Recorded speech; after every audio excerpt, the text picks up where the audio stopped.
El sillón de Mauricio estaba en la acera, no junto a la puerta, como si esperara una mudanza o una reparación, sino directamente sobre el bordillo, con una de sus patas de roble hundiéndose en el lodo que había dejado la lluvia de anoche. Lo vi desde la ventana de la cocina, con la taza de café humeante detenida a medio camino de mis labios. Era el sillón orejero de cuero gastado que mi esposo había comprado el año en que nació Esteban, la única herencia de valor que nos quedó de él, no por su precio, sino por las horas de vida que contenía. Ahí se sentaba a leerme el periódico en voz alta los domingos. Ahí meció a nuestro hijo hasta dormirlo durante sus peores fiebres. Ahí me consoló sin palabras la noche que enterramos a mi madre. Verlo ahí, expuesto a la mirada indiferente de los vecinos y a la amenaza inminente del camión de la basura, fue como ver el cadáver de mi propia vida arrojado a la calle. El cuero, que mis manos habían nutrido con cera de abeja durante 30 años, ahora lucía opaco y triste,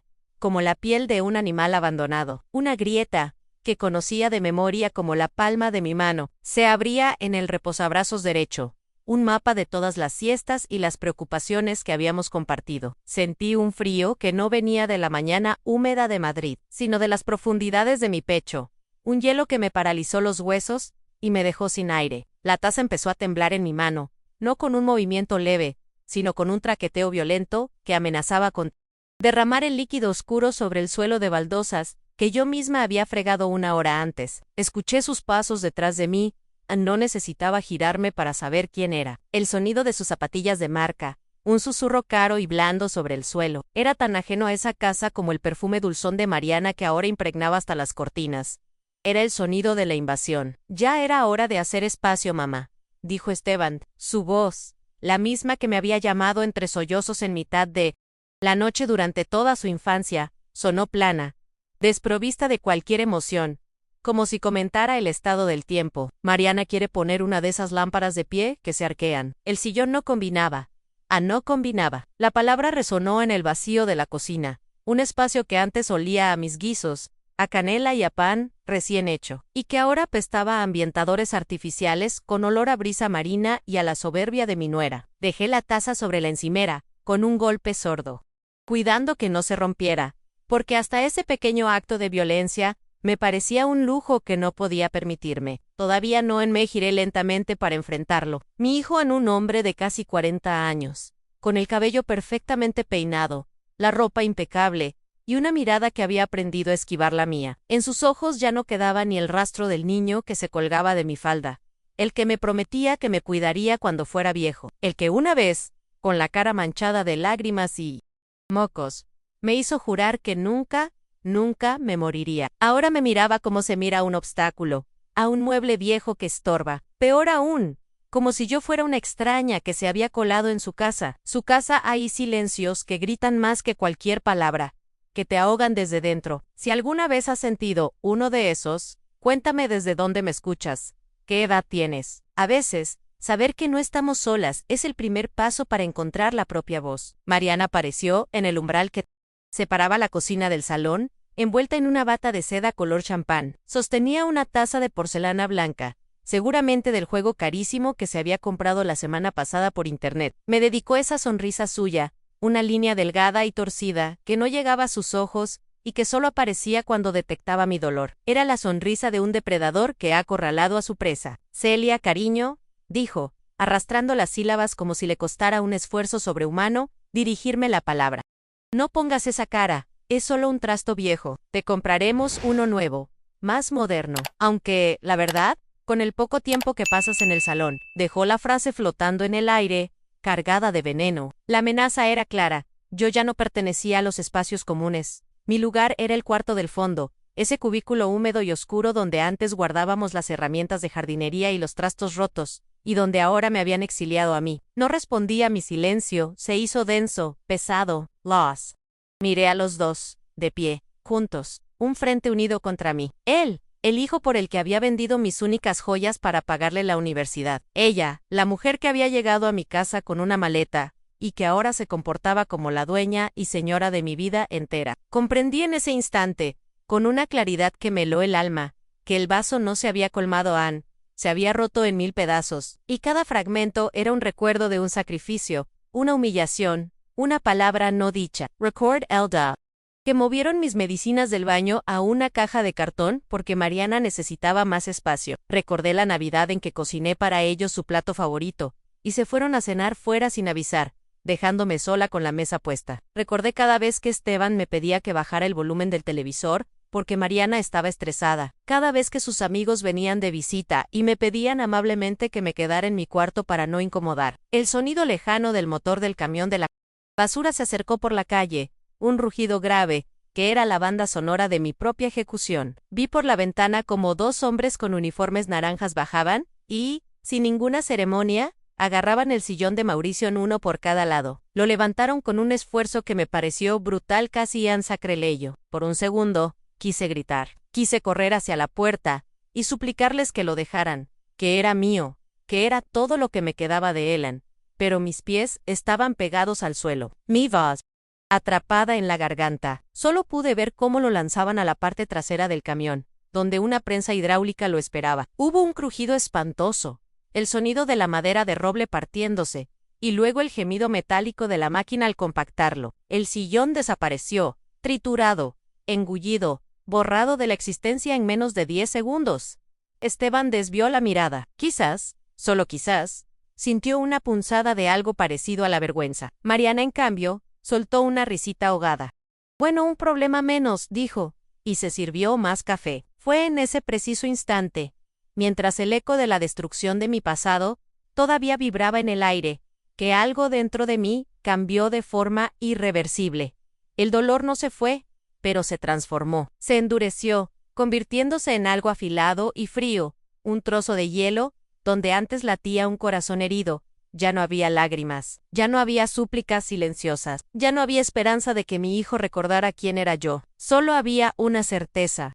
Me iría. Sí, Ann cumpliría su deseo, pero no lo haría en silencio, no como una anciana derrotada que se desvanece en la oscuridad. No, Ann sí me iba, me llevaría conmigo hasta los cimientos de esa casa, hasta el último gramo de su paz. Esa mañana, mientras el camión de la basura se alejaba doblando la esquina, llevándose los restos triturados de mi vida, supe que mi partida no sería una huida, sería un acto de guerra. Antes de marcharme, esta casa aprendería a recordar mi nombre, y ellos, los dos, aprenderían por las malas lo que cuesta de verdad enterrar a alguien que todavía respira.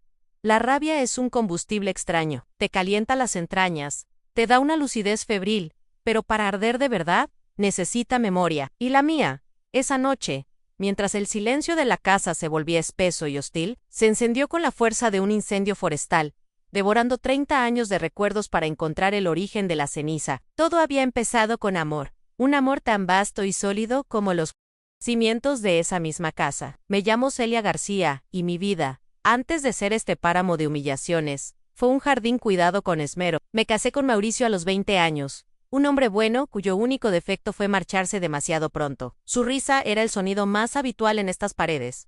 Un eco grave y feliz que parecía sacudir el polvo de los muebles. Recuerdo el olor de su piel al volver de la fábrica, una mezcla de jabón, trabajo y tabaco rubio. Recuerdo sus manos grandes y ásperas, cubriendo las mías mientras me enseñaba a clavar un clavo, o la forma en que me leía los titulares del periódico, con una solemnidad cómica, como si estuviera anunciando el fin del mundo. Juntos levantamos esta casa no con dinero, que nunca nos sobró, sino con sudor y fines de semana enteros, dedicados a pintar, a lijar, a plantar en el pequeño patio el limonero que aún hoy da los frutos más amargos. Cuando Esteban nació, este lugar se convirtió en un reino para él. Mauricio instaló el pasamanos en la escalera para que no se cayera. Yo pinté nubes en el techo de su habitación, y ambos soñábamos con el hombre en que se convertiría, un hombre bueno y trabajador, como su padre. Pero la vida, a veces, tiene un guión escrito con tinta cruel. Un accidente en la fábrica, una llamada a medianoche, un mundo que se derrumba. Mauricio se fue y me dejó con un niño de 7 años que no entendía de ausencias eternas, y una casa que de repente se sentía demasiado grande y silenciosa en las primeras semanas. Esteban lloraba cada noche preguntando por su papá, y se metía en mi cama buscando un calor que yo rota por dentro. A duras penas podía ofrecerle. Yo también lloraba, pero siempre en silencio, ahogando los sollozos en la almohada, después de que él se durmiera, porque sentía que mi deber era ser su pilar, su roca, aunque por dentro fuera solo arena. Los pocos ahorros se evaporaron como agua en el desierto. Vendí el anillo de pedida, los pendientes que me regaló mi madre, todo lo que tuviera un mínimo valor. Empecé a coser para las vecinas, a limpiar casas ajenas, a vender tamales los fines de semana en la puerta del mercado. Había días en que volvía con las manos en carne viva, por la lejía y la espalda partida en dos. Pero el dolor se me olvidaba al ver a Esteban con su plato de comida caliente. Mi único motor era él a mi mundo entero. Nunca volví a mirar a otro hombre, no por falta de pretendientes, sino porque sentía que cada gramo de mi energía, cada minuto de mi tiempo, cada latido de mi corazón le pertenecía a mi hijo. Le hice una promesa silenciosa al fantasma de Mauricio, nuestro hijo lo tendría todo. Hubo épocas durísimas, de esas que te marcan el alma. Recuerdo una Navidad en que la despensa estaba completamente vacía. No teníamos más que un trozo de pan duro y media botella de refresco. Lo compartimos sentados en el suelo del salón, porque ni siquiera teníamos dinero para pagar la factura de la luz. Pero Esteban, con su inocencia de 10 años, me dijo que era la mejor cena del mundo porque estábamos juntos, y yo, al ver su sonrisa, me sentí la mujer más rica del planeta. Pensé, con la ingenuidad de una madre, que todo ese amor, todo ese sacrificio, algún día me sería devuelto. Qué equivocada estaba. Logré, con un esfuerzo sobrehumano, que terminara sus estudios. Limpiaba oficinas de madrugada, durmiendo apenas 4 horas por noche, para poder pagarle la matrícula de la universidad. El médico me diagnosticó una desviación en la columna y me ordenó reposo absoluto, pero yo seguía doblando el lomo sobre suelos ajenos, porque mi hijo era mi única apuesta, mi billete a un futuro donde el sufrimiento, por fin cesaría. Mamá, te lo voy a pagar todo, ya verás, me dijo el día de su graduación, con el título en la mano y lágrimas en los ojos, y yo le creí. ¿Cómo no iba a hacerlo? Esteban encontró un trabajo de administrativo, empezó a ganar su propio dinero, pero seguía viviendo conmigo. Yo nunca le pedí nada, feliz de tenerlo cerca. El primer temblor, la primera grieta en los cimientos de mi mundo, llegó cuando cumplió los 30. Fue el día que trajo a Mariana. La recuerdo perfectamente, de pie en el umbral de mi puerta, alta, delgada, vestida con una ropa que gritaba «Soy más importante que tú», me tendió una mano lánguida, con las uñas perfectamente esmaltadas, y me miró de arriba abajo con una expresión que mezclaba la curiosidad con el desdén. «Así que usted es Celia», dijo, y su voz tenía un filo que no me gustó. Y hace tarde yo había preparado mi mejor estofado, el que le gustaba a Esteban. Mariana apenas lo probó. «¿Siempre cocinas con tanto aceite?», preguntó, arrugando su nariz perfecta. «Es un poco rústico, ¿no crees?». Esteban soltó una risa nerviosa. «Mi mamá es de la vieja escuela, ya sabes». Me dolió como una bofetada, pero sonreí, y fingí que no me importaba. Creí que era una broma de mal gusto, un desliz. No lo era. Era una declaración de intenciones. A los pocos meses, ya vivían juntos conmigo en la idea fue de Esteban and mamá. Así ahorramos para un piso. Es temporal, a mí no me molestó, al contrario, la casa volvía a tener vida, o eso pensé. Le cedí el dormitorio principal, el nuestro, el de Mauricio y mío. Les cocinaba, les lavaba la ropa, les limpiaba el desorden que dejaban tras sus cenas con amigos. Pero poco a poco, las cosas empezaron a cambiar de un modo tan sutil que al principio ni siquiera me di cuenta. Era como una marea lenta que iba erosionando mi territorio. Esteban Q. Antes me contaba todo, ahora apenas me dirigía la palabra. Sus respuestas eran monosílabos, siempre con un tono de fastidio, como si mis preguntas fueran una interrupción en su nueva e importante vida. Mariana, por su parte, se movía por la casa con el aire de una conquistadora. Cambió de sitio los muebles del salón sin consultarme. Criticaba mi forma de limpiar, de ordenar, de respirar. «Celia, por favor, no dejes el paño de cocina así, que coge bacterias», me decía. «Celia, esa planta necesita más luz, la estás matando», siempre con una sonrisa condescendiente. Cuando yo, tímidamente, intentaba decir algo, Esteban intervenía. «Mamá, no te lo tomes a mal. Ella es así, tiene mucho carácter». Y yo, por no crear un conflicto, por proteger la frágil paz de mi hijo, asentía y callaba. Me tragaba la humillación como si fuera un trozo de pan seco, una y otra vez. El dolor empezó a instalarse en mi pecho, un compañero sordo y constante, el principio del fin, aunque entonces no lo supe ver. Llegó una tarde de domingo. Yo había vuelto del mercado, cargada con las bolsas. Al entrar en casa, un silencio extraño me recibió. Los oí discutir en el pasillo, susurrando con violencia. La voz de Mariana era un siseo, No aguanto más, Esteban. No quiero seguir viviendo en esta casa tan pequeña, tan de vieja. Merezco algo mejor a nosotros. Merecemos algo mejor. Y hubo una pausa. Esperé la defensa de mi hijo. Una palabra de lealtad. No llegó. Solo escuché su voz. Cansada, derrotada. James. Mariana, arreglaremos algo. Esa misma noche, se acercó a mí mientras yo estaba sentada en el viejo sillón de Mauricio, viendo la televisión. Se sentó en el reposabrazos, una cercanía física que ya no era habitual y que me puso en alerta. Mamá, empezó, y su tono era falsamente dulce. Hemos estado pensando, Mariana y yo necesitamos un poco más de intimidad de espacio propio. Y habíamos pensado que, para que ella esté más cómoda, se detuvo, incapaz de mirarme a los ojos. Se frotó la nuca. Un gesto que siempre hacía cuando estaba nervioso o a punto de mentir. Yo lo miré, con el corazón encogido, presintiendo el golpe. ¿Qué quieres decir, Esteban? Él tomó aire y finalmente lo soltó. ¿Como quien se arranca una tirita de un tirón? No sé. ¿Te importaría usar el cuarto de atrás? Solo por un tiempo. Así nosotros podemos tener el dormitorio principal para nosotros solos.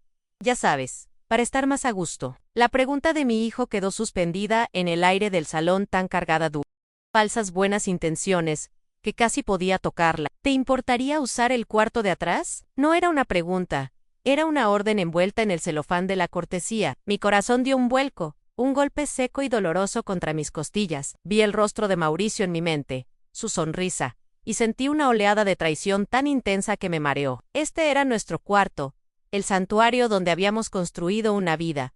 El nido. Cederlo era como profanar una tumba. Quise gritarle que no, que cómo. Se atrevía, que esa era mi habitación, mi casa, mi vida. Quise abofetear esa expresión de falsa preocupación en su rostro, pero entonces lo miré a los ojos, y vi en ellos no a un tirano, sino a un hombre atrapado, débil, suplicante, y el resorte de toda una vida de sacrificio saltó una vez más, como un mecanismo oxidado pero infalible. Es por la felicidad de mi hijo. Me dije, es temporal, Mariana es joven, necesita su espacio. Las excusas brotaron en mi mente como malas hierbas, ahogando la voz de mi propia dignidad. Asentí lentamente, una única inclinación de cabeza que me costó más que todos los años de trabajo duro. Claro, hijo, susurré, lo que sea, para que estéis bien. La expresión de alivio en su cara fue como un puñal. Ni siquiera se dio cuenta de lo que me estaba pidiendo, de lo que yo le estaba entregando. El traslado fue la procesión más humillante de mi vida. No mi ayudaren. Esteban se encerró en su despacho a trabajar, y Mariana salió de compras, diciendo que necesitaba despejarse del ambiente cargado de la casa. Fui yo sola, Celia García, viuda de Mauricio, la mujer que había levantado esas paredes, quien cargó con los restos de su existencia por el patio trasero en primero, la ropa, después, la pequeña cómoda que había sido de mi madre, y por último, en mis manos temblorosas, la única fotografía enmarcada que tenía sobre la mesita de noche, una imagen de Mauricio y yo el día de nuestra boda, jóvenes, sonrientes, ajenos a la crueldad del futuro. Al entrar en el cuarto de servicio, el olor me golpeó. Era un aroma a encierro, a humedad, a tierra mojada y a óxido. El suelo era de cemento pulido, frío incluso en verano. Una única bombilla desnuda colgaba del techo, proyectando una luz amarillenta y triste que hacía las sombras más profundas. No había armario, solo unos clavos en la pared. Apoyé el retrato de Mauricio sobre una caja de herramientas viejas. Él sonreía, pero a mí me pareció que su mirada estaba llena de pena. Me senté en el borde de la cama plegable que habían puesto para mí, un catre inestable que protestaba con cada movimiento, y me tomó semanas enteras, acostumbrarme a dormir con ese olor, a olvido metido en los pulmones. A partir de ese día, me volví oficialmente invisible. Ya no era solo una presencia incómoda, era un fantasma que se deslizaba por los pasillos de su propia casa. Mis buenos días se perdían en el aire. Mis intentos de conversación eran respondidos con gruñidos o con el sonido de unos auriculares que se colocaban rápidamente. La comida se convirtió en otra forma de tortura. Yo cocinaba para mí en un pequeño fogón eléctrico que había rescatado. Guisos sencillos, sopas, lo de siempre. Mientras, el aroma de sus cenas, pedidas a restaurantes caros, inundaba la casa. Olía a curry tailandés, a pizza con ingredientes impronunciables, a una vida de placeres de la que yo era una mera espectadora. Comían en el salón, viendo series en una pantalla de televisión del tamaño de una ventana, y sus risas llegaban hasta mi cuarto como ecos de un mundo al que ya no tenía acceso. Un día, intentando sentirme parte de mi propia casa, me senté en una esquina del sofá a ver la televisión. Mariana entró, me miró con fastidio, cogió el mando y cambió el canal a un programa de gritos y música estridente. Perdona, es que tu silencio me deprime, dijo sin una pizca de ironía. Me levanté y volví a mi cueva sin decir palabra. ¿Alguna vez has dudado de tu propia pena? ¿De ese nudo en el estómago que te dice que algo anda mal, pero te convences de que es tu culpa, de que exageras, de que eres demasiado sensible? Sí, te ha pasado. No estás sola. Esa duda es el primer muro que usan para encerrarte. La herida más profunda, sin embargo, no fue un acto, sino un descubrimiento. Buscando una manta vieja, abrí un armario del pasillo que rara vez se usaba. Dentro, apilados en una esquina y cubiertos de polvo, encontré mis álbumes de fotos, todos en los de mi boda, los de las vacaciones en la playa con Mauricio, y lo que fue peor, todos los álbumes de la infancia de Esteban, su primer cumpleaños, su primer día de colegio, sus dientes de leche guardados en un sobrecito, todo estaba allí, escondido, borrado de la vista, como si esa parte de su vida, la parte en la que yo era la protagonista, nunca hubiera existido. Mariana había redecorado el salón con fotos de sus viajes y sus amigos, de ellos dos sonriendo en lugares exóticos. Mi historia, nuestra historia, había sido relegada al cuarto oscuro del olvido. Me senté en el suelo del pasillo, con los álbumes sobre mi regazo, y por primera vez en mucho tiempo me permití dudar,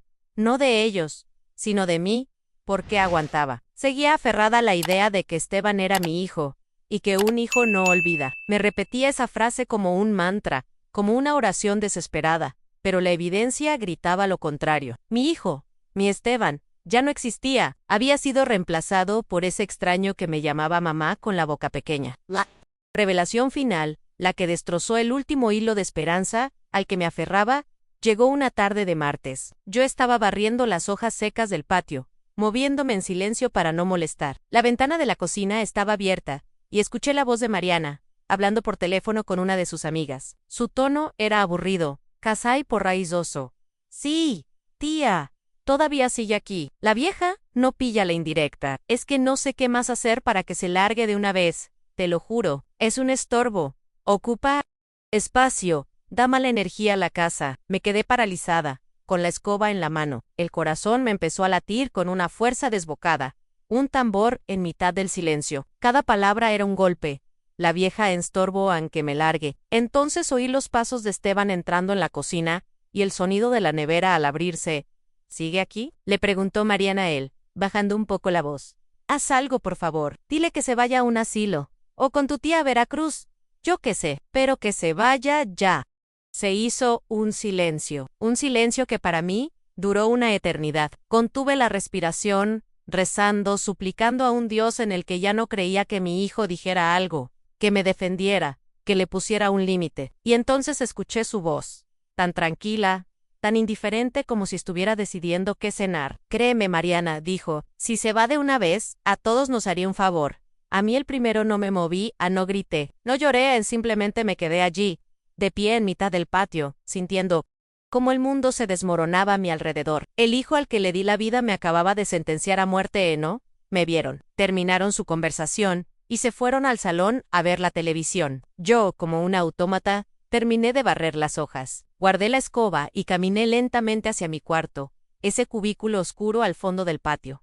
Cerré la puerta, esta vez sin hacer ruido. Me senté en el borde del catre, y las lágrimas empezaron a caer. Lloré sin sollozos, en un silencio absoluto. No Laura Vapor. Sus palabras, lloraba por mi estupidez, por mi ceguera, por todos los años que me negué a ver la verdad.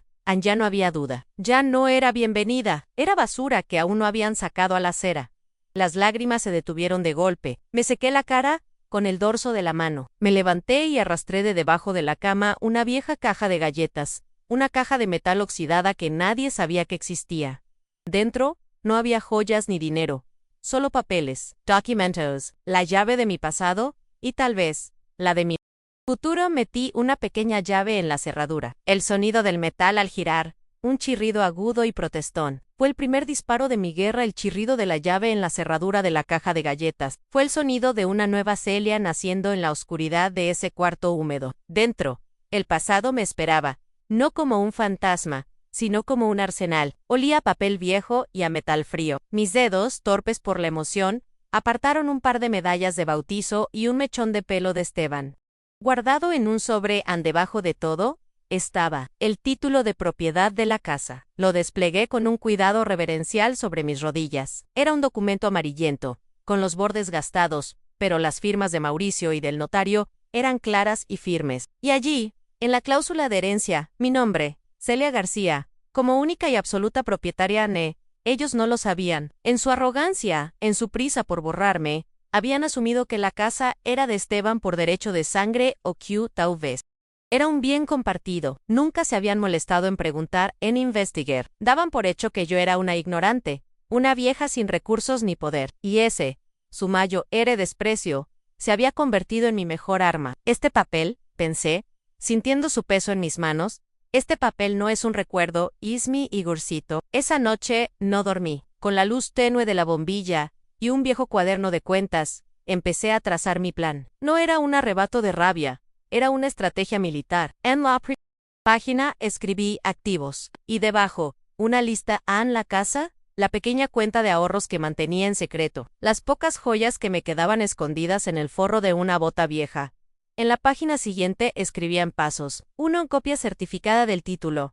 2. En contactar a un notario de confianza. 3. A iniciar los trámites de venta. 4. En vaciar la cuenta. 5. Desperecer cada palabra que escribía era un ladrillo más en el muro de mi nueva libertad. Sin embargo, en medio de esa febril planificación, la duda asomaba su fea cabeza. Una voz en mi interior, la voz de la madre que había sido durante 40 años, susurraba: Anne, es tu hijo. Celia, tu única sangre. ¿Vas a hacerle esto? Me levantaba, caminaba en círculos por el diminuto espacio, me retorcía las manos. Quizás estaba exagerando, quizás si hablaba con él, si le abría mi corazón. Puro entonces, la vida real, la crueldad cotidiana, se encargaba de abofetearme y de volverme a la cordura. La escalada fue rápida, como si ellos también presintieran que el tiempo se agotaba. Una mañana, Mariana me acusó de haberle robado un pañuelo de seda. Entró en mi cuarto sin llamar, con los ojos inyectados en una furia teatral. Estaba en mi bolso y ahora no está. Sé que has sido tú, espetó, con Esteban de pie detrás de ella, mudo, como un guardaespaldas cobarde. No sé de qué me hablas, Mariana, respondí con una calma que me sorprendió a mí misma. A mi voz no tembló. La miré fijamente a los ojos. Revisa bien tus cosas antes de acusar a... Nadie en ella soltó una carcajada amarga. Claro, la Santa Celia, eres una carga, lo sabes, una carga, y se te está acabando el tiempo en esta casa. Se dio media vuelta y salió, dejando a Esteban plantado en la puerta. Él me miró por un segundo, con una mezcla de lástima y fastidio, y luego se fue sin decir una palabra. Su silencio fue su sentencia, y mi liberación final. Cualquier duda que me quedara se evaporó. El golpe de gracia llegó una semana después. Llegaron con un hombre de traje gris.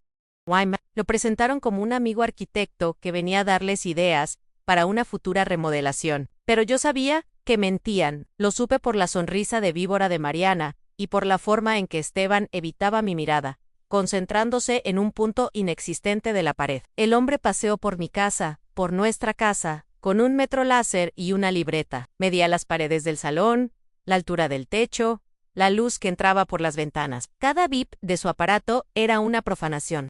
Estaba tasando mi vida, poniendo un precio a los muros que habían contenido mis mayores alegrías y mis peores penas. Yo los observaba desde la cocina, fingiendo fregar unos platos, pero con cada fibra de mi ser en tensión. Es por si acaso, mamá, me dijo Esteban, cuando el hombre se fue, con esa suficiencia del que se cree muy listo, nunca usisabi. Me fui a mi cuarto, cerré la puerta con el pestillo, y esa noche, por primera vez, no lloré. La rabia había secado mis lágrimas para siempre. All that.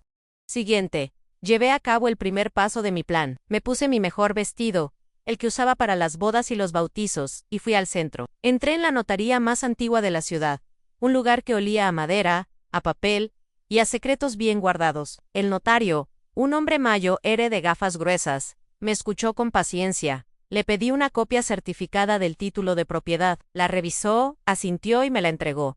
Sentí el poder en mis manos. Era real, era mío. Y entonces, con la voz firme, añadí: además, señor notario, Quisiera que iniciara los trámites para la venta formal del inmueble. El hombre levantó la vista por encima de sus gafas, sorprendido. ¿Está segura, doña Celia? Nunca he estado más segura de nada en mi vida, respondí. Mientras mi maquinaria secreta se ponía en marcha, en la casa la opresión se disfrazaba de normalidad. Mariana había perfeccionado el arte de la humillación sutil. Celia, ¿puedes limpiar otra vez la terraza? La noto polvorienta. Celia, otra vez. Arroz. No te aburres de comer siempre lo mismo, Annie. Esteban. Esteban me asestó la herida más profunda. Dejó de llamarme mamá. Un día le pedí que me alcanzara un frasco de la estantería más alta de la cocina. Ahora no puedo, Celia, respondió, sin girarse a Ancelia. No, mamá. Ancelia, en el sonido de mi propio nombre en sus labios, sonó como el de una extraña, una empleada, una nadie. Fue la confirmación de que el vínculo se había roto para siempre. Él mismo había cortado el cordón umbilical que nos unía. Esta vez de forma definitiva. Aguanté en fingí ser la misma mujer sumisa y derrotada. Sonreía cuando debía. Callaba cuando era necesario. Me convertí en la mejor actriz del mundo, esperando mi momento. Y el momento llegó, como llegan todas las cosas que se desean, con suficiente fuerza. Fue una tarde, mientras ellos planeaban en voz alta unas vacaciones a Cancún de las que, por supuesto, yo no formaba parte. Estaba en el patio, tendiendo mi ropa, cuando volví a escuchar la voz de Mariana a través de la ventana de la cocina. Hablaba por teléfono, emocionada. Sí, amiga, nos vamos la semana que viene, y cuando volvamos, sorpresa, el evaluador dijo que podemos sacar un buen pellizco por la casa. Si firmamos rápido, imagínate, vendemos, compramos algo para nosotros, a nuestro nombre, y la dejamos fuera. Total, ella no tiene nada a su nombre, no puede hacer nada. Hizo una pausa, y luego soltó una risa cruel. Pobrecita, ni se lo imagina. Me escondí detrás del limonero, con el corazón martilleando contra mi pecho, pero esta vez no era de dolor, era una vibración extraña, una mezcla de rabia y un júbilo oscuro y terrible. Me llevé una mano a la boca para ahogar la sonrisa que se dibujaba en mis labios. Vendedla, pensé. Vended la casa, Anne, por favor. Os ruego que lo intentéis. El día que se fueron a Cancún, me convertí en la personificación de la abnegación. Les preparé un café cargado, les hice unos bocadillos para el camino, y les ayudé a bajar las maletas, pesadas con toda la ropa nueva que se habían comprado para la ocasión. Mariana, con una superioridad insultante, me dio un abrazo que no pedí, susurrándome al oído: pórtate bien, Celia, y trata de no meterte en problemas. Sus uñas, largas y rojas, se clavaron ligeramente en mi brazo, un pequeño acto de posesión, de advertencia. Esteban me besó en la frente, un beso frío, vacío, el beso que se le da a un mueble o a un objeto que se da por sentado. Te llamaremos, dijo, aunque ambos sabíamos que era mentira. Los vi subir al taxi desde la puerta. Vi sus siluetas a través del cristal trasero, hablando y riendo, ya inmersos en su mundo, un mundo del que yo había sido sistemáticamente expulsada. Esperé, no me moví hasta que el coche giró en la esquina y desapareció por completo. Solo entonces cerré la puerta. Eché el cerrojo y respiré hondo. El aire de la casa, por primera vez en años, era mío. El silencio no era de soledad, era de paz, una paz tensa, expectante, la calma que precede a la tormenta que una misma ha decidido desatar. No perdí ni un minuto mi plan, escrito en el viejo cuaderno. Era mi nueva Biblia. La primera parada fue el banco. Saqué todo el dinero que quedaba en la cuenta conjunta, una cuenta que Esteban nunca revisaba, porque la consideraba mi pequeña pensión. No era mucho, pero para mí era un tesoro de guerra. Luego, fui a una casa de empeños en una callejuela del centro, un lugar triste que olía a desesperación y a naftalina, con un nudo en la garganta, pero con la determinación de un general, vendí lo último que me ataba a mi vida anterior en una medalla de oro de mi bautizo, el reloj de pulsera que Mauricio me regaló en nuestro 5º aniversario, unas figuritas de porcelana que habían sido de mi madre. El hombre tras el mostrador me dio un fajo de billetes arrugados, mirándome con una mezcla de pena y curiosidad. No me importa. Esos objetos eran solo lastre. Mi libertad valía mucho más. La última parada del día fue la notaría. Con una voz que no reconocí como mía por su firmeza, confirmé la venta. El comprador, una joven pareja que quería formar una familia, había aceptado el precio. Solo faltaba mi firma en el contrato final. La estampé sin que me temblara el pulso. Sentí una oleada de paz, no de tristeza, ni de miedo. Era la paz de quien por fin se elige a sí misma.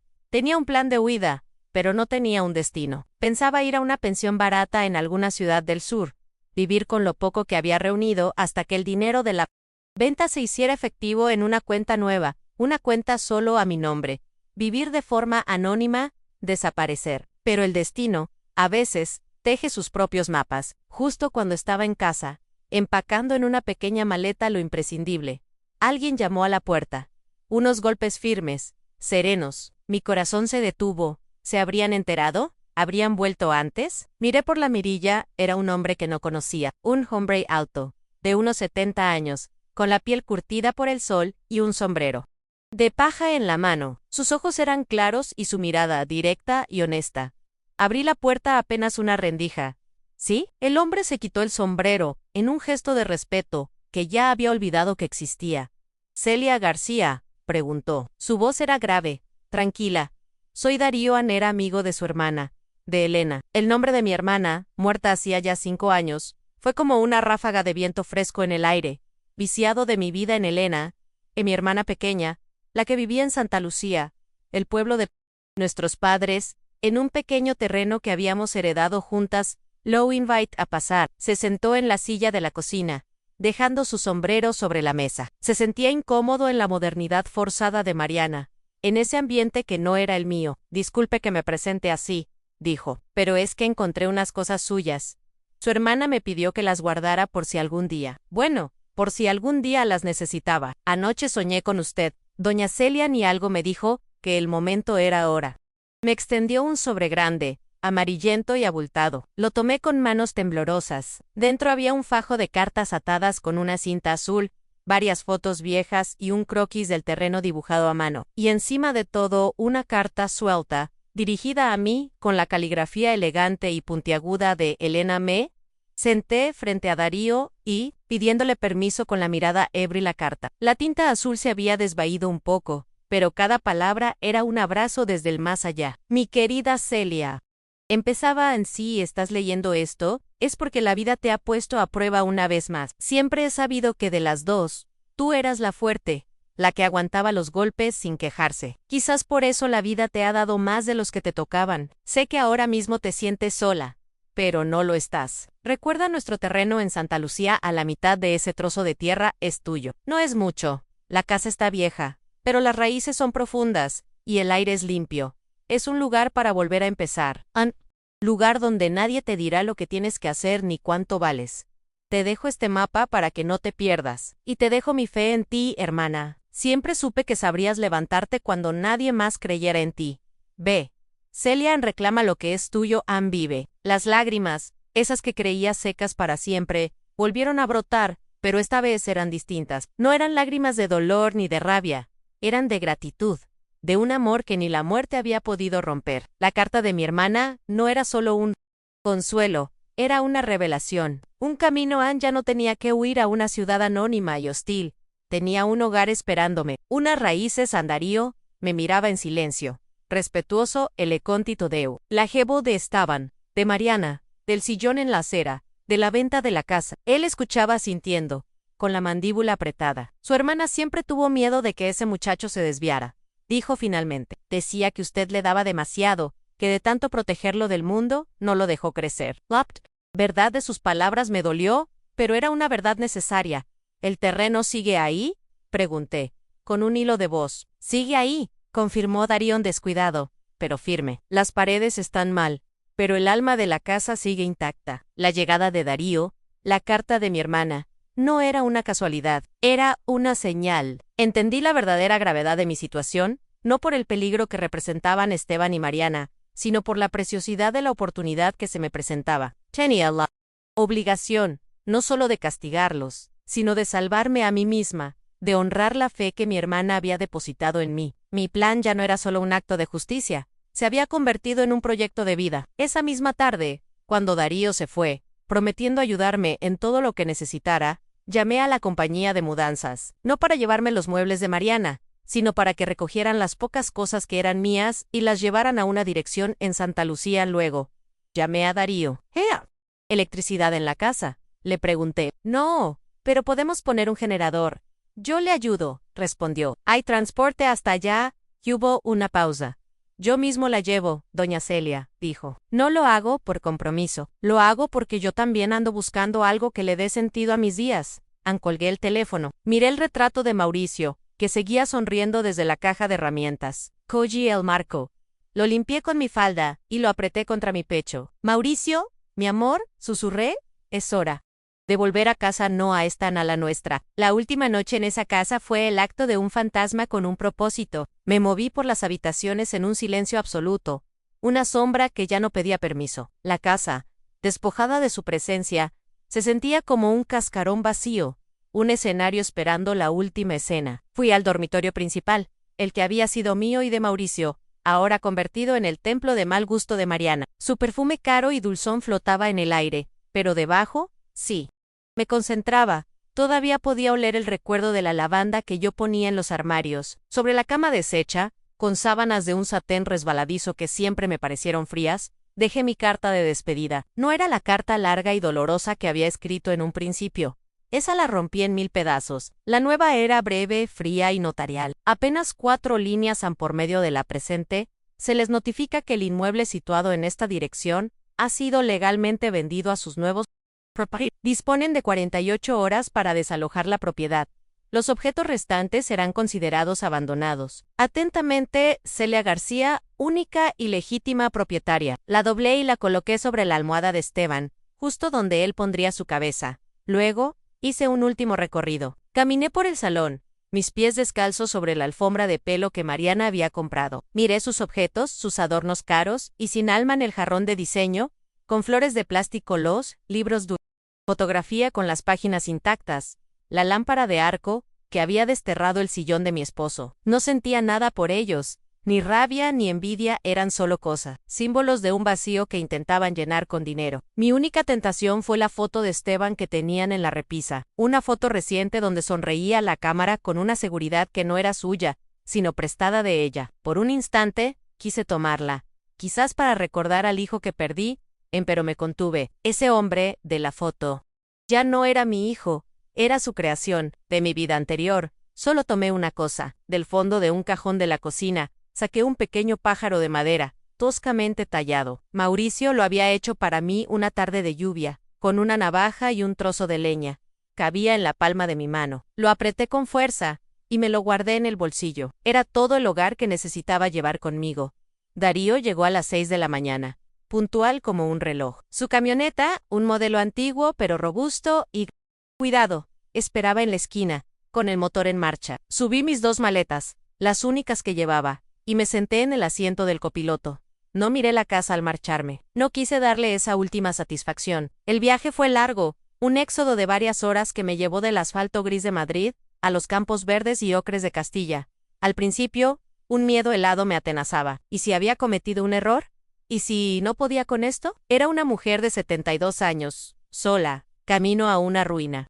En un pueblo que apenas recordaba, miraba mis manos, surcadas de arrugas y venas, y me parecían demasiado frágiles para construir una vida nueva. Darío, como si leyera mis pensamientos, rompió el silencio. El miedo es como la niebla, dijo, sin apartar la vista de la carretera. Parece un muro sólido, pero si uno se atreve a dar un paso, se da cuenta de que puede atravesarlo. Me habló de Santa Lucía, de la cooperativa de mujeres que había montado mi hermana Elena antes de morir. Mujeres como Joan, viudas, abandonadas, madres solteras, mujeres que se habían caído y se habían levantado solas, apoyándose unas en otras. Me habló de Carmen, la que ahora dirigía el taller de bordado, una mujer con la fuerza de un roble. Poco a poco, el miedo empezó a disolverse, reemplazado por una curiosidad expectante. Cruzamos un puente de piedra viejo, y Darío señaló hacia una colina. Ahí está Santa Lucía. El pueblo apareció ante mis ojos, un puñado de casas blancas con tejados rojos,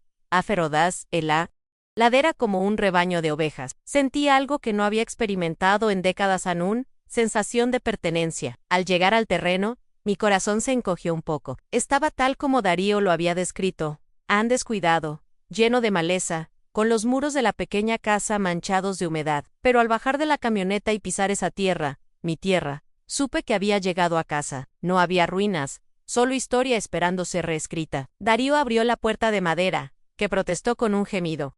Y entramos en dentro, olía a polvo, a tomillo y a tiempo. Un rayo de sol se colaba por una teja rota, iluminando un universo de partículas danzantes. Era un lienzo en blanco en mi lienzo. No estaba sola. Esa misma tarde, como si un aviso invisible hubiera recorrido el pueblo, apareció Carmen, la amiga de mi hermana. Era una mujer menuda pero de mirada poderosa, con unas manos fuertes de tanto trabajar la tierra y el hilo. Me abrazó sin decir nada, un abrazo que me recompuso por dentro. Detrás de ella venían otras dos mujeres de la cooperativa, una con un termo de café caliente, y la otra con una cesta de pan recién hecho. En menos de una hora, ese lugar abandonado se llenó de vida. Darío se subió al tejado para arreglar la teja rota. Carmen y las demás me ayudaron a barrer, a sacar el polvo, a cortar la maleza del pequeño patio. Reímos, hablamos, compartimos el café y el pan sentadas en el umbral, bajo el sol de la tarde. Por primera vez en años, no era la vieja, no era un estorbo, era Celia y estaba entre iguales. Esa noche dormí en un colchón que me prestaron, arropada con una manta que olía a lavanda, como las que yo usaba antes. El aire fresco del campo entraba por la ventana abierta. No había ruidos de tráfico, ni el perfume artificial de Mariana, solo el canto de los grillos y el susurro del viento en los árboles. Antes de dormirme, miré el calendario que había colgado en la pared, un calendario de una caja de ahorros local, que me había dado Carmen. Marqué el día con una cruz. Faltaban 2 días para que Esteban y Mariana volvieran de Cancún, bronceados, felices, cargados de regalos para ellos mismos. 2 días para que abrieran la puerta de la casa que creían suya y encontraran mi carta, el silencio y el eco de mi libertad. Una sonrisa se dibujó en mi rostro en la oscuridad. La función estaba a punto de empezar, y yo, por primera vez, tenía el mejor asiento. Los 2 días siguientes fueron una sinfonía de pequeños comienzos. Mientras en algún lugar sobre el Atlántico, mi hijo y su mujer volaban de regreso a la vida de lujos que creían merecer, yo redescubría el placer de las cosas simples. Con la ayuda de Darío y de las mujeres de la cooperativa, mi pequeña casa en ruinas empezó a transformarse. Limpiamos las paredes de la humedad y las pintamos con cal blanca, un blanco luminoso que olía a tierra y a promesa. Darío, con una habilidad que me recordaba a Mauricio, arregló las ventanas desvencijadas y cambió la puerta de madera por una más sólida. Carmen me trajo una vieja máquina de coser, una de esas Singer negras y doradas que funcionan con un pedal. La instalé junto a la ventana que daba al patio, y el simple acto de enhebrar una aguja, de sentir la tela bajo mis dedos, fue como recuperar una parte de mí que había dado por perdida. No estaba construyendo solo una casa, estaba reconstruyendo a Celia por las tardes. Nos sentábamos en el porche, compartiendo historias y un café de puchero. Me contaban sus vidas, sus luchas, sus pequeñas victorias, y yo, por primera vez en años, escuchaba y era escuchada. Nadie me juzgaba, nadie me miraba con lástima. Veían en mí no a una víctima, sino a una superviviente, una más del batallón. Pero bajo esa capa de paz, recién estrenada, la tensión crecía. Cada vez que escuchaba un coche en el camino, mi corazón daba un brinco. Sabía que el momento se acercaba. La noche antes de su regreso, apenas dormí. No era miedo, era la expectación de un cazador que ha puesto una trampa y espera a su presa. Imaginaba la escena una y otra vez. Ellos llegando al portal, cansados del viaje, abriendo la puerta con la llave que ya no servía. Su desconcierto inicial, el descubrimiento de mi carta. Me preguntaba cuál de los dos llamaría. Apostaba por Esteban. Mariana era demasiado orgullosa para dar el primer paso. Enviaría a su perro de ataque a ladrar por ella nos de. Y así fue. Sonó el teléfono al mediodía del día siguiente. Estaba regando unas tomateras que habíamos plantado en el patio. El sol calentaba mi espalda y el olor a tierra mojada me llenaba los pulmones. Era un número desconocido. Dejé la regadera en el suelo, me sequé las manos en el delantal y caminé lentamente hacia el interior de la casa. Dejé que sonara 3, 4, 5 veces. Quería que supieran que yo tenía el control del tiempo. Finalmente, descolgué. Giga. Hubo un silencio al otro lado. Solo una respiración agitada, casi en lladeo. Y luego, su voz, quebrada por el pánico y la furia.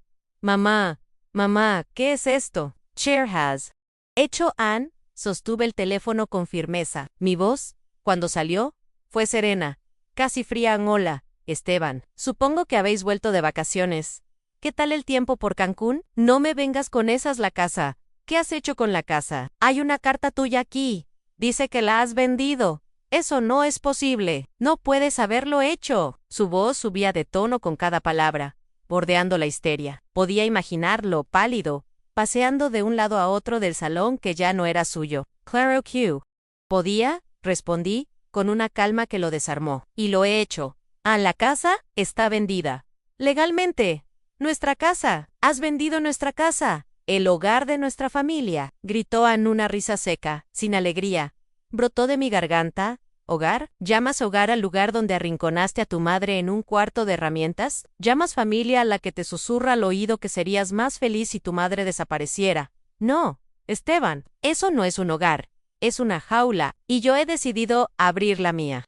Pero es mi herencia. La casa de mi padre, balbuceó, buscando un argumento al que aferrarse. Error, dije, saboreando cada sílaba. ¿Era la casa de tu padre? Sí. ¿Y tu padre, en un acto de sabiduría que hoy agradezco, me la dejó a mí sola? El título de propiedad, ese papel que en tu vida te molestaste en mirar, siempre ha estado a mi nombre. La casa era mía, Esteban, y una persona, por suerte, todavía puede hacer lo que le plazca con lo que es suyo. Escuché un golpe sordo, como si hubiera pegado un puñetazo a la pared y luego, un susurro. Era Mariana, de fondo, gritándole órdenes. Dile que la vamos a denunciar. Dile que la vamos a declarar loca, que le quitaremos todo. Esteban volvió al teléfono, su voz ahora impregnada del veneno de ella. Escúchame bien, más te vale deshacer esta locura. Mariana va a ir a por ti. Te vamos a denunciar, vamos a decir que no estás bien de la cabeza, un juez te declarará incapaz, y recuperaremos lo que es nuestro. No sabes con quién te has metido en... Fue su último error, la amenaza final que solidificó mi victoria. Me apoyé en el marco de la ventana, mirando el sol bañar mi pequeño patio, mi nuevo reino. Daela Mariana. Empecé, y mi voz era ahora puro hielo, que la espero con los brazos abiertos, que traiga a sus abogados, a sus jueces y a sus psiquiatras, que traiga todo su arsenal, pero que se dé prisa. Haz una pausa, dejando que la amenaza calara, porque según la ley, dispone de 48 horas para sacar todos sus trastos caros de la casa que ahora pertenece a los señores Rodríguez. Si no lo hacéis, sus cosas serán consideradas basura y se tirarán a la acera. ¿Cómo hicisteis vosotros con el sillón de mi marido?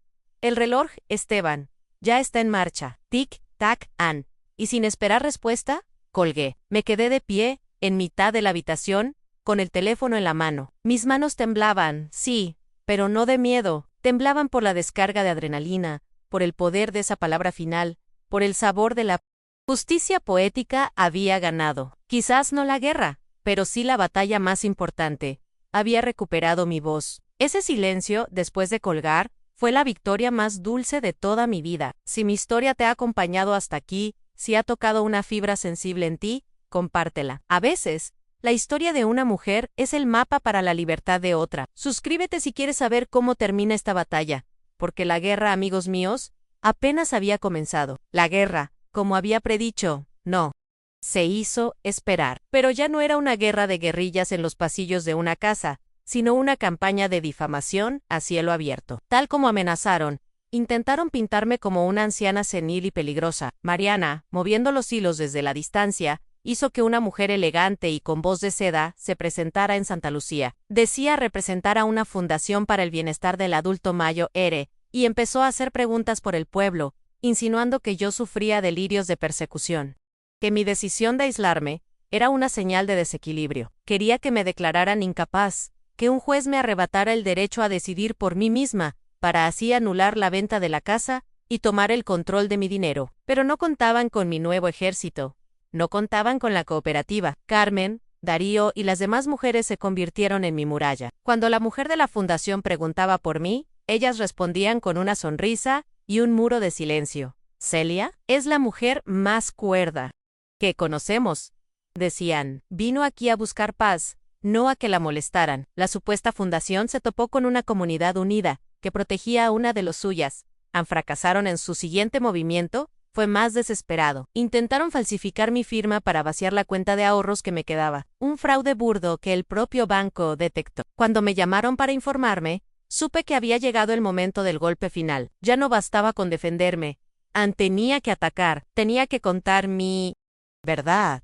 No a un juez ni a un abogado, sino al mundo entero. Le pedí ayuda a Darío. Colocó su teléfono móvil sobre un trípode improvisado con libros. Me senté en mi mecedora, junto a la ventana de mi nueva casa, con la luz del atardecer bañando mi rostro. No había guión, solo 40 años de silencio esperando a ser liberados. Hablé de Mauricio, de mis años de sacrificio, del amor inmenso que sentí por mi hijo, y luego hablé de la llegada de Mariana, de las humillaciones del cuarto herramientas, del sillón en la acera. Mostré a la cámara la copia del título de propiedad. Mostré el pájaro de madera que Mauricio me talló. Y conté, con la voz entrecortada pero firme, como habían intentado declararme loca para robarme lo único que me quedaba a mí, dignidad. No era un discurso de odio, era una confesión, el testimonio de una madre cuyo corazón había sido roto, pero cuyo espíritu se negaba a morir. El vídeo, subido a internet sin más pretensiones que las de dejar constancia, explotó en cuestión de horas. Miles de personas lo habían visto. Luego, cientos de miles. Y después, millones. Mi historia, la pequeña y triste historia de Celia García, se convirtió en un símbolo. Mujeres de todo el país, de todas las edades, empezaron a compartir sus propias experiencias. Madres abandonadas, abuelas despojadas, esposas silenciadas. Mi dolor individual se había convertido en un grito colectivo. La prensa me llamó. Canales de televisión quisieron entrevistarme. Pero fue el ego de esas otras mujeres lo que provocó su caída. La fiscalía, presionada por la opinión pública, abrió una investigación de oficio, y con el video como prueba principal, su castillo de naipes se derrumbó. Los encontraron un mes después, escondidos en un apartamento de mala muerte en la costa. Habían agotado el dinero, y estaban a punto de intentar cruzar la frontera. Me pidieron que fuera a la comisaría a identificar unos documentos. No quise verlos en persona, pero mientras esperaba en un pasillo, un agente me condujo a una sala con un espejo unidireccional. Solo un momento, dijo Ann, y allí estaban, sentados en sillas de metal, bajo una luz fluorescente que les robaba el color. Mariana miraba al frente con la mandíbula apretada, su soberbia intacta incluso en la derrota. Pero Esteban, mi hijo, me vio. No sé cómo, pero sintió mi presencia al otro lado del cristal. Levantó la vista, y sus ojos, por primera vez en años, eran los del niño asustado que yo recordaba. Movió los labios, sin emitir sonido, pero leí la palabra con una claridad meridiana: perdón. Y en ese instante, entendí que el perdón no es algo que se regala para aliviar la conciencia del verdugo. Es una paz que uno se concede a sí mismo. Y yo ya no necesitaba perdonarlo para estar en paz. Me di la vuelta y me marché. Dejé que la justicia hiciera su trabajo. A él le cayeron 8 años. Hoy, mi vida transcurre en Santa Lucía, al ritmo del sol y de las estaciones. Con el dinero de la venta de la casa, terminé de arreglar mi hogar y monté un pequeño taller de costura en el porche. Enseño a bordar a las mujeres jóvenes del pueblo, no por necesidad, sino por gusto. Las tardes en mi casa huelen a café, a hilo y a risas de mujeres. Darío viene a menudo, me trae verduras de su huerto, y nos sentamos a jugar a las cartas, como dos viejos amigos que se han encontrado al final del camino. A veces, por las noches, me siento en la mecedora, con el pájaro de madera de Mauricio en la mano, y miro las estrellas. Ya no pienso en lo que perdí, sino en todo lo que he ganado.